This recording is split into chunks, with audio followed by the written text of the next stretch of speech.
Hello, everybody. Good morning. Thank you for being here. It's been a real pleasure. Thank you for joining us for this thing of ours.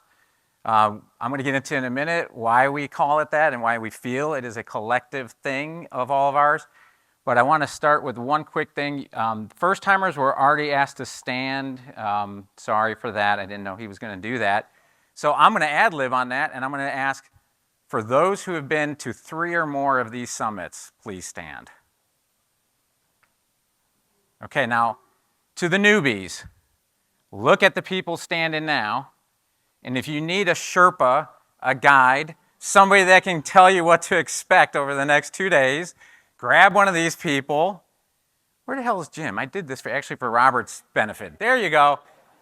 That's probably the most loquacious of them all. So feel free to spend a little time with Jim because he'll be more than happy to share his take. And he's the anchor, or one of the anchors for Wilmington. Oh, that's a good metaphor. I wasn't even clever enough to do that. Anchor, beach. Cool, thank you. Ba-boom. I guess I do have a little bit of IQ if I can do that. In all seriousness, what are we here? We're celebrating the 20 years. We're very proud of that, and we're very happy to share what we've been up to for the last 20 years. Hopefully to make the point, you all are a big part of that. I want you to remember that. Everything, every piece of data, everything we brag about, it's not exclusive to NC IDEA. It is exclusive to us all, the collective, because this is how it happens. And that's why we're here celebrating 20 years. You know, and we can't have this celebration. We can't think about that without thanking and acknowledging the organizations that help us put this together. This might surprise you, but putting on something like this rivals a wedding. Except we do it every year. Some people do weddings every year, but that's a different story. So in particular, you know, please join me in thanking these sponsors because it's more than just, okay, it's a summit, we'll write a check. These sponsors say, our values align with what you're trying to do. And we want to demonstrate that. And in some cases, they demonstrated even beyond a sponsorship for this, and in particular, our friends at Wells Fargo. Wells has been a partner now for several years, and they're funding more than just the summit. We're going to talk about that a little bit later, but thank you all for your contribution in supporting this. I said yes. Thank you, Jerry. If you ever need a great hype man, by the way, Jerry's your guy. That should have been obvious with that intro. But it comes down to people, right? When we share values, we're talking about people sharing values. And I am fortunate enough to be served by 2 groups, distinctive groups of people that empower our every ambition and goal. And the first, aptly so, is our board of directors. And I've been here for 10 years now, so I've had many directors. We have term limits. It's at 6 years, so I want to include in this, you know, love past directors as well. And I will say this about our board of directors. This is no ordinary board of directors. We all serve on boards, and we all know the organizations that we serve on boards. The involvement level, you know, when's the next board meeting? Yeah, okay, I'll look at the materials the night before.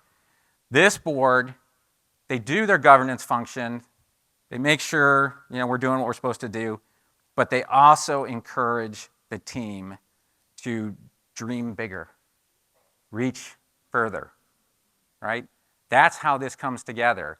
And they are, to me, the quintessential example of an exceptional board. We would not have been able to do some of the things you're going to see here shortly, but for a board that says, we believe in you, go forth and eat our own dog food, right? We run like a startup. We empower the behavior we hope our founders that we fund. You know, we take chances. We mitigate, you know, risk where we can. We do small experiments. But we couldn't do that if we didn't have a board that's willing to kind of swing through the vines with us on these shots. So thank you. And so obviously, not surprisingly, the other pillar of people is the team. I spent the first 20 years of my career doing entrepreneurial things, getting my entrepreneur card punched, going from startup to startup, venture-backed companies. And I spent the last 20 years trying to help other people do likewise. And so I have built great teams. I've worked at great organizations. And I have to tell you, this team is second to none. And if any of you, and I know a lot of you have, interacted with anybody on the staff, you know what I'm saying is truthful. So thank you so much to my team. I couldn't be more privileged to work with you all. Hopefully this is, yes, thank you again.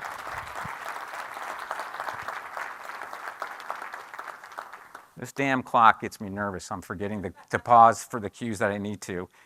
So for those of you who don't know what our mission is, there's the official boilerplate you can get off our website, but I'll say it more plainly. We exist to strengthen the economy of North Carolina, and we're trying to do that by supporting the entrepreneurial potential in everyone. Not just those that are the lucky few to be in the right geography or have the right access, but the inane entrepreneurial potential for everybody. And that is no easy task. We do that through a strategic portfolio of grants and programs that we can kind of carve up in two ways: what we do for our client, which in our case, the client are the entrepreneurs, the founders, the people bravely starting these new companies. We were born with a grant program called the Seed Grant Program, $50,000 grants. We started that in 2005, about 7-8 years ago, trying to fulfill our ambition to have an equity-based program that allowed historically underserved groups to be competitive and have their shot at our resources. We had a theory that maybe we needed an earlier intervention, which created the micro grant program. Smaller bets, sure, way earlier, and actually just blew wide open the ability for people to participate. On the kind of B2B side are a lot of you in the room, our ecosystem partners. So the seed and micro is what we did for and what we do for founders. The ecosystem grant programs are what we do for you all to help in our ambition to serve more people, to level the playing field, to increase the capacity of others to be competitive. I mean, as you might imagine, if you're giving away free money, you get a little bit of interest, right? If any of y'all took a stack of hunters out in the parking lot right now, hanging out, you would have a line very quickly. So we need partners to help us do that, efficiently, effectively. Giving away money is not as easy as people think, if you care about the results, right? It takes a lot to do it, and it takes a lot of people to do it. And so we have these programs, and you can think of ecosystem as the seed grant, right? Those are the bigger checks, typically 6 figures. We've had about 100 partners now participate in that. And the Engage grant is like the micro, smaller, demonstration money, a lot of convening. But like micro is to seed, Engage is to ecosystem, and a lot of you that received those larger grants probably started with an Engage grant. So there is actually a little bit of thought into the process that we do that. And then finally, the Mindset program, that is the one program we have at the foundation for anybody in the state.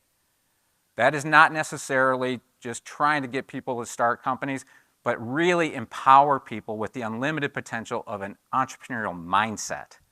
And we have done that by building a network of over 500 certified facilitators, partners in the room that have helped us deploy this program. One of our colleagues is going to announce an initiative we're doing with Mindset I'm super excited about. And Carlo, I'm not going to steal your thunder, but you're going to want to hear Carlo. I think he's going to be talking about LEAF during lunch. So very excited about that. Now, before we go any further, it's a little bit of a delicate subject.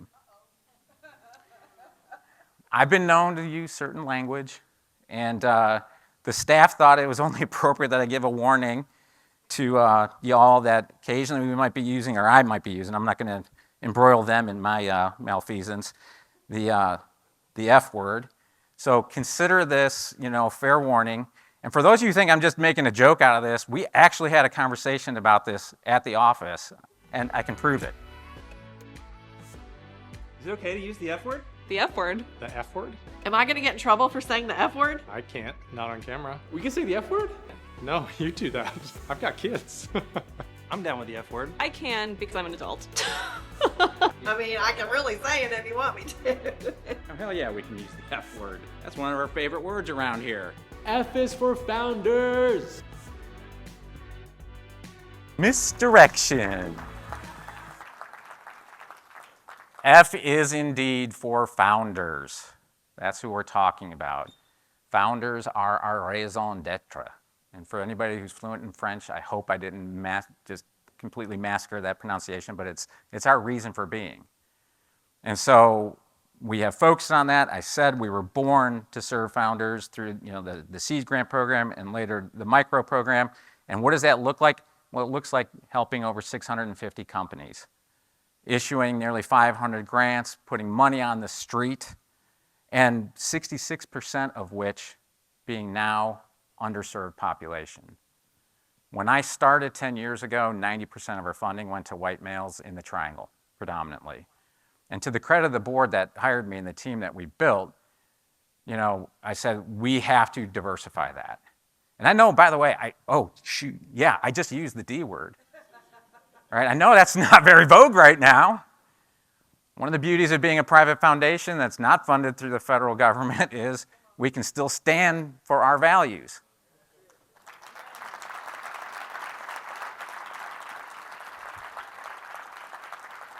Not only can we stand for them, I would argue we're obligated to use our status to be the voice for those who are voiceless right now.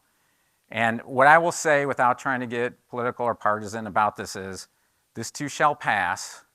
There will be a next wave, and everybody who's in a position to still be committed to this value will be where we pick up when this passes.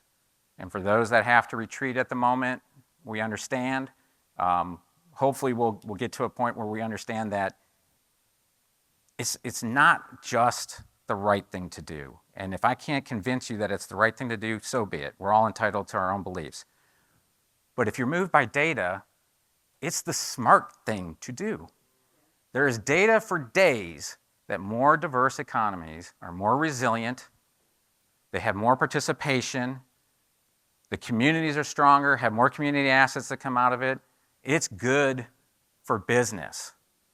And if that hopefully is what we can hang our hats on and be in agreement on, then we can do this work together. When we do that focus, what does that mean? Well, it means for us, the companies we have funded have gone on to rate, this slide is probably already dated. It's usually dated by the day we publish it. But nearly $1.5 billion in follow-on funding, over 5,000 jobs created. That number's getting close to 6,000 right now. 44 companies that we have funded have been acquired. They've had that wealth-creating moment. That changes the communities that they're in. Here's a fun fact about a lot of the serial entrepreneurs that have had nice, 7, 8, 9-figure exits. They reinvest a lot of that in the community. And I know this because a lot of you are the beneficiary of some of that funding that's coming back. And I don't mean just into companies that they're funding as limited partners through our wonderful capital stack, but I mean funding organizations doing the kind of work that we do and most of you do in this room. That's the true benefit of that. Now, I mentioned money, so my next F word, if I can be, you see a theme that's going to be coming? You guys can start guessing what the next F words are going to be. And that's funders. And so I'd just like to do always a little status check. Apologies for the eye chart on your left. But we're doing all right in North Carolina. We're in the top 20% for private equity, venture capital being funded. And in the Southeast region, we're the best of all the states kind of on this part of the country. But you can see the green line is North Carolina, and you can see the states that are to the left of the green line. Yes, we're in the top 20 for the region, but there's a lot of room for growth and improvement. So the challenge for us all is to start trying to move that bar to the left and challenge the status of these dominant states that are doing it. A little more nitty-gritty, and with data from our friends at CED, venture is on the growth from an aggregate size. In 2023, about $1.6 billion, nearly double by 2024. And of course, when you're doubling that amount of capital being invested, deal size, not surprisingly, is going up. So we're seeing much larger deals. Some will say that's great. Others, like us, maybe say, okay, that's all well and good, but there's still need at that smaller, earlier stage. That's something we are obsessing over and thinking on, and may have things exciting to announce about that in the coming quarters. And hopefully by this time next year, something really exciting to announce about that. And, not surprisingly, still concentrated, in the triangle, the major metro areas. And the exciting thing about this is it's not just triangle. I mean, yes, the triangle is that big blue bar, But the other regions in the state, as our ecosystem expands, is doing well. And then, of course, where the money's going, you can see it right there. Not surprisingly, technology, life science, all the strengths of the state are there. Now, this is venture capital. This is private equity. Call it angel, call it whatever you want. There's other funders helping us in this work. And they're not necessarily kind of thought of in this space because they're not getting equity in companies, but they're doing very, very important work. I mentioned Wells. Thank you again. Beyond the sponsorship, they funded a big rural initiative that we did together. We announced all that last year at the summit for those of you who were here. I have to call out the Research Triangle Foundation. They were the first that saw the big potential.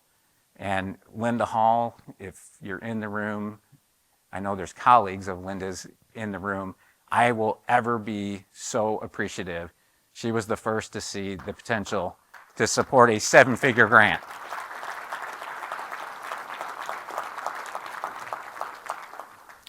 A very new partnership, the ECMC Foundation, they're now deploying some funding into the region to help more people with that entrepreneurial upside we talked about through the Bold Path Initiative. You'll hear more about that later. So to the ECMC Foundation, thank you for that. And I want to talk about and spend 1 minute about NC Innovation. NC Innovation, I try to say it as much as I can, is so incredibly important for the state of North Carolina. What they are doing right now, if it's allowed and supported as it should be, as it deserves to be, it will redefine how technology commercialization happens in the country.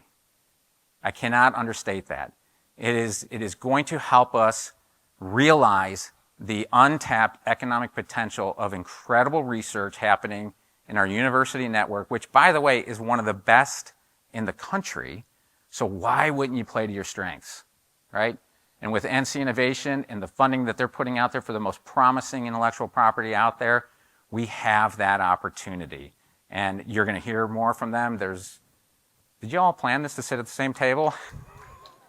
So there's many members from the NC Innovation team here. Please get to know them. And yes, Michelle, we should applaud for NC Innovation.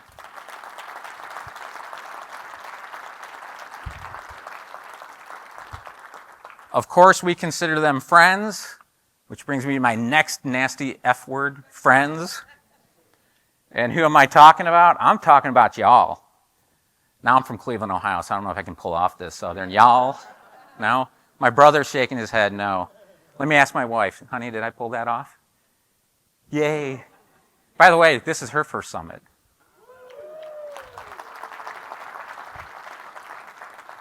I may have lied and told her I wasn't going to call her out, but we've been managed to stay married for 36 years, so I think she'll tolerate it. The ecosystem partners, you all are part of this. I know I'm probably I'm belaboring the point, but we cannot do this without you. We are a staff of 10 people. There's only so much that we can do. So with you all doing this, collectively, what we're doing is, Michael, you know what I'm going to say here, ecosysteming. I invented this clever little word at the 2019 summit because, everybody, this word is getting so overused over the last couple of years, and we stole it from biology, the field of biology, and it's mostly referred to as something that's static, right? It's this thing to be observed and studied.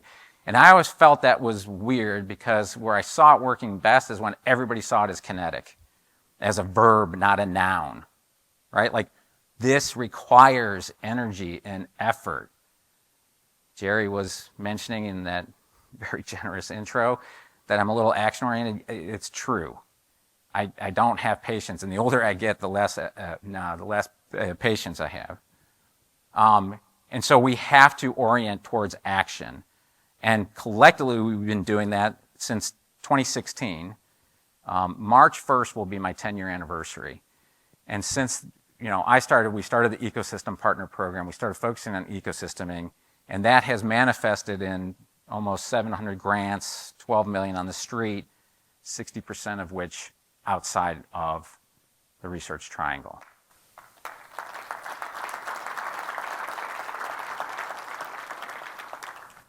Hello, Mayor. What this looks like from a practical standpoint is this. This is where we're putting money on the street. These are the regions in the state. You know, I remember the very first event I went to. I don't think I was on the job more than 30 days. It was out in Concord. Not that anybody should have known that the foundation had hired a new CEO, but they let me get up on the stage for 30 seconds, and I just asked a question like, who's heard of NC IDEA? Not a hand went up. You know, and I don't know why it would have. I didn't ask expecting, I asked it out of curiosity. I dare say, y'all know we show up. But what you need to understand is you give us the energy to show up. We want to be there to support you because you're supporting what we're trying to do together. And that's how you can make a map look like this. And I have to tell you, I don't know. You heard Mitch Muma, who was one of the original board members. A lot of you know Mitch. He's, you know, the granddaddy of venture capital, one of the founders of Inner South, you know, Partners. There's nothing like this anywhere in the country. I know this. I spent 7 years at the Kauffman Foundation, giving away millions and millions and millions of dollars, trying to build ecosystems and seeing who's doing what. I mean, there are other organizations that deploy as much capital as we do and more, but for the benefit of the founders, they take equity. The founders take that, they have to give something in return, or debt. Nobody's giving away as much money as we give away. And for those of you who were at the summit 3 years ago or 2 years ago, you know that hasn't always been easy because a couple of years ago, the IRS tried to shut us down for doing that.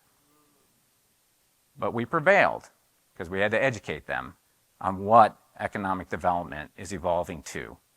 And so thank you for being part of that. And why are we doing it all? We're doing it all so I can use my last F word, and it's about human flourishing. Right? At the end of the day, isn't that why we're all here? To help everyone flourish. And you know what? Flourishing, we are doing in North Carolina. I am so excited. We shared last year's version of this report from the Secretary of State's office about what startups are happening in the state of North Carolina. Let me just ask you this. If I had said to you, or if I am now saying to you, there's been over 1.1 million new startups, new companies formed in North Carolina over the last 8 years, who does that surprise? Oh, everybody expected that? Thank you for being honest, sir. Thank you, Jonathan. This is an incredible number because this speaks to flourishing. This speaks to empowerment. This speaks to locus of control. This says, I am not limited by my environment. I do have optimism for a better tomorrow, and I have something to share with the world. And so we're seeing that in North Carolina, and you're all part of that. You know, if you see the date, you know, the time here, the whole country, nationally, there was a bump during COVID. But all the analysts, all the economists thought, okay, after COVID, we're going to go dip back down to pre-COVID rates. That's not happening in North Carolina. And as exciting as this is, I got to tell you, the thing that excites me the most out of it is who's participating in that. This does not happen by accident. This is intentional. This is when you lead with equity. You get more people participating. And in the case of North Carolina, Black and Hispanic startups are exploding, namely 64, 65% over the last several years. And what does that timeline? Yes, please. What does that timeline show? Again, the collective efforts. You all were our force multipliers. By helping expand your capacity, you helped us reach more people that have the same God-given right to be entrepreneurially successful. What isn't same is access to resources, networks, and things like that. And together we're seeing that, and I promise you this will pay big dividends for the state of North Carolina. So thank you all for being part of it. At the end of the day, we have to deal with certain realities. The Economic Innovation Group is one of my favorite think tanks, nonpartisan, in the Beltway. You all may recall from a couple years ago, Jonathan Lettieri, the president of the organization, came and was a speaker at the summit. They produced the Distressed Communities Index. For me, this is a data source that anybody that is in policymaking should reference because it really tells us on the ground what's happening. And on the ground what's happening is there are people living very different lives. They have, through a criteria that's, I think, either 9 or 11 specific markers, come up with and defining the country by county and zip code. You can drill down to zip code, what they call distressed communities and communities that are doing quite well. And they break it up into 5 quintiles. And in North Carolina, we are kind of indicative of where it is in other parts. The red, bottom quintile. And I'm sure most of you in the room are seeing that and going, oh, that kind of tracks to like rural communities a lot. Not surprisingly, right? And if you look at where the big blue, dark blue counties are, that's our major metros. Something I like to point out is pay close attention to where you see a dark blue county sharing a border with a dark red county. There are people living very different lives separated by 1 to 2 miles. And until we break down those barriers, we will continue to have tribalism. We will continue to have distrust. We will continue to have things that keep us from realizing and living our best lives. And if you think I'm just being hyperbolic, I got news for you. It goes directly to life expectancy.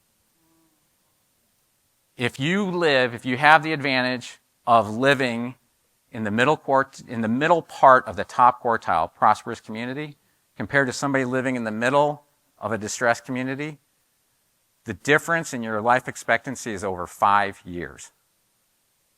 Think about that. Your life expectancy predicated upon where you live. If you are in the top of the top quintile and at the bottom of the bottom quintile, it's over 8 years disparity. The lead author of this study, I got to listen to a podcast recently. He was saying in their home state of Virginia, they have the most egregious example that the top performing county in Virginia compared to the lowest performing county in Virginia, the difference in life expectancy is nearly 20 years. We cannot accept that. So, I don't want to stay there. I know that's a bummer, but I need to make the point of why we do what we do and why we've been doing what we've been doing. So let me recap here. In the first 10 years of our existence, we were founded on the seed grant. It was, think about this, late 90s, early 2000s, technology-based economic development, or TBED for short. It was just about funding high-tech stuff, usually in the major metro area. So we got 121 grants out the door in those first 10 years for $4 million total funding. 10 years ago, Foundation for Better or Worse hired some crazy guy from Cleveland, Ohio, and we got busy. We've made over 1,000 grants, as you can see. We put $22 million on the street. I have to say one of my previous board members, Peyton Anderson, he was a big part of this, as would, again, previous board members were a big part of this. He would always say, I'd have some crazy idea, money on the street. Thom, I want to see money on the street. Money on the street. Because we are good at getting money on the street. For the core reviewers in the room, I see you, Ed, Mary, Jim, everybody, you know we get money on the street, right? That is something that we are probably the best in the state at doing. And here's a little fun fact. If we had more, we could deploy more. We are overspending. If you understand private foundations, by law, they're required to spend 5% of assets under management. We are now going into our 6th year spending 10%. Yeah, thank you. It can't last forever, though. I mean, our luck is running out. We have done a lot of mission-related investing in private equity ourselves with part of our endowment, and that has funded our overspend. But we can't use luck as a strategy year in and year out. So my plea to those in the room that are in positions that could possibly support this is, if you have the capacity, if you see what we're doing, we could do more with more. Not only can we do that, we don't need a dime in overhead. We'll put every penny of your money on the street. That is very unusual, by the way, for organizations to do that. So in total, all 20 years, 1,174 grants, $26 million on the street. And all of this has now been summarized. You are the first to see it by virtue of being here. We are officially publishing today a 20-year impact study. That QR code will take you somewhere. I imagine it's going to be at our website. And there's going to be more than 50 pages of data, analysis, case studies, everything you can imagine. Those are the receipts, right? And it's important to have receipts because there's a lot of skeptics in this work, in this line of work. But we've got the data to validate it. And hopefully within the next quarter, by the end of Q1 next year, we're going to be publishing a companion piece, which is going to be our playbook. It's going to explain the strategy, the theory of change, why we do what we do, how we do it. And it's intended really to be kind of a twofer so that any other state can do the same thing. We want to share this. We want to publicly put it out there for the world to see. I had the great pleasure in May to attend the Global Entrepreneurship Congress where I got to speak. And I got to tell you, Jonathan, I'm blaming you. The calls I was getting afterwards, how the hell did you do that in North Carolina? And that was for me the epiphany. The light went off that said, we need to share this. We need to share it because it can be made overly complicated needlessly. And so we're going to demystify that. There's no real rocket science to what we do. I'll tell you what the secret is. It's a team of qualified people, sufficiently resourced, patiently supported, grinding it out, grant cycle after grant cycle, measuring what we do, doing more of the stuff that works, less of the stuff that doesn't. Don't be afraid to experiment. Stay engaged. Default to action. That's how you win at doing this work. And so hopefully with the impact study and the playbook we intend to publish in the first quarter, we're going to give other states the same confidence, or at least a starting point that they can do the same. And again, your work will live through that as well. So thank you for it.